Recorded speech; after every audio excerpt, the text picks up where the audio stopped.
Bob Esponja Pelado mandou R$ 22.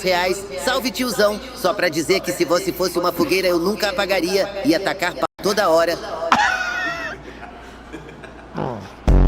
Cariri, morder o beiço e gemer durante o movimento é um ritual de acasalamento? É um ritual de acasalamento. Aprendi isso com a tua família. Só tem biscate na tua família? H. Romeu mandou R$ 22.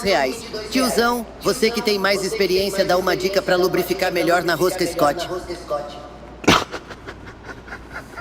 Faz o seguinte, sabe graxa da academia? Chega pro instrutor e fala assim: professor, tem graxa aí nas academias? Ele vai te dar graxa, achando que você vai passar no leg press. Você passa no seu brioco e senta na barra W, mas tem que ser a barra W, pra entrar de vez em você. Aí você vai ficar felizão. Tati Cariani mandou R$ 22. Tati Amor, Cariani. vi que você está com minha calça de novo, mas lembrou de tirar minha calcinha.